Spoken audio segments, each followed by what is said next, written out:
Hey friends, welcome to my channel. I am so excited to share this video with you. This is a recipe that I have been developing probably for about 6 months, trial by error, trying all these different recipes, trying to get the perfect sandwich bread that's sourdough. I was originally striving to get something that was 100% fermented, meaning there was no yeast in it, but I could never really achieve that lighty texture that I wanted to, so I did end up adding just a little bit of yeast. I believe it's a 1/4 teaspoon. The recipe will be in the description box below and a link to my website where you can print it off if you want to do it that way. This recipe I feel like is easy to throw together. It's measured in grams so that it's a little more precise. I like to do my sourdough in weights as much as possible. In the US, a lot of recipes are in cups and I feel like it's not as specific, so I can get it even more fine-tuned by doing by weight. And I like to let it rise 2-hour increments at a time, which makes it easy for me to remember. I make the dough, let it proof for 2 hours, shape the dough another 2 hours, then it's ready to go in the oven. I also love to use my cast iron pans. I just got those for Christmas and they are working wonderfully. I threw out my nonstick Teflon pans about 6 months ago. I'm trying to purge my whole kitchen of that stuff. And the bags you will see that I'm using are from Target. They're jumbo Ziploc bags. You don't have to use that. I like to use it because I can just slide the whole bread in the bag while it's proofing and kind of poof it up. And then I don't have to worry about it sticking to cling wrap or spraying cling wrap and putting it on there. It just works out better for me. And then I actually store my bread in those bags. And I didn't for this video, but I do actually wash those bags out and use them a few times, so it's not just one-time use thing. And this is a great sandwich bread. It is so soft, so light, so fluffy. I'm so excited to share it with you, and I really hope that you enjoy it as well. Okay, so we're starting this recipe with my favorite bubbly sourdough starter. I have this fed last night, and this is the morning when I'm doing it. 115 grams of fed sourdough starter. For this loaf, I'm doing 100% all-purpose flour. This is 315 grams. For the sweetener, you can use sugar, you can use honey. I just happen to have some golden syrup from another recipe that I'm trying to use up. So this is 2 tablespoons of your sweetener of choice. And then I'm gonna go in with 1 1/4 teaspoons of salt. And I said before a 1/4 teaspoon of yeast, but I'm actually using a whole teaspoon of yeast. And then I'm gonna add in 30 grams of softened butter. I've used coconut oil too, that works great.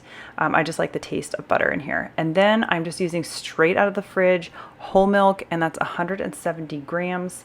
And it takes me a little bit to weigh it out here. And then I'm just gonna put this on my KitchenAid mixer with the dough hook. I'm gonna let this go. I have it on the lowest setting, and my recipe calls for about 8 to 10 minutes.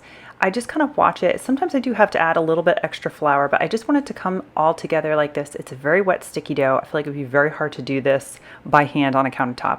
I'm using a wet hand to just clean my dough hook off. I don't put it in another oiled bowl or anything. I just put a plate on it. About 2 hours later, you can tell that it's risen. It's nice and springy and fun to work with.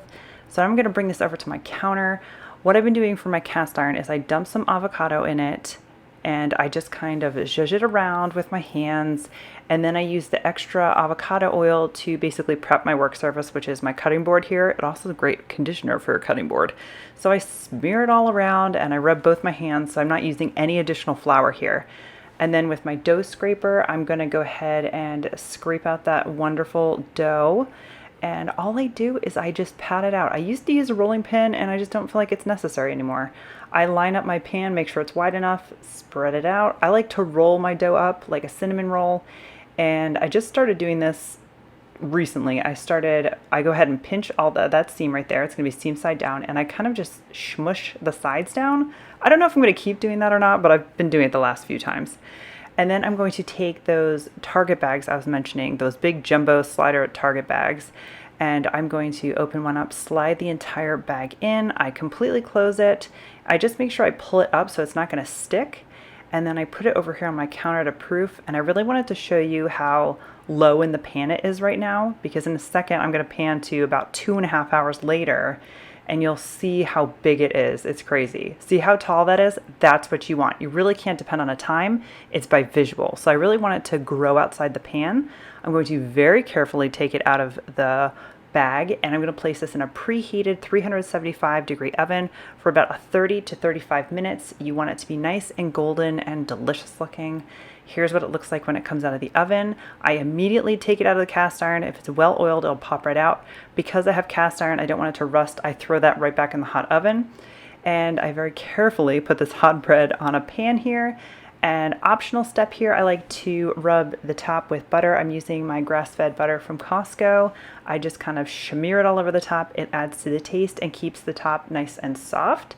You have to let this cool completely. I mean like 2-3 hours. It's really hard to resist. And you can see I sliced it up here. The slices are nice and soft. They're springy. It's not dense whatsoever. This lasts in my drawer for a few days, and then if there's any left, I make it into toast or what have you, but it is absolutely delicious. If you like videos like this, please give it a thumbs up so I know. Check me out on Instagram. My handle's up here. Please think about subscribing to my channel if you haven't already, and I will see you in the next video. Bye.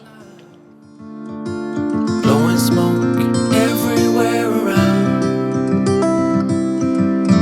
I've been searching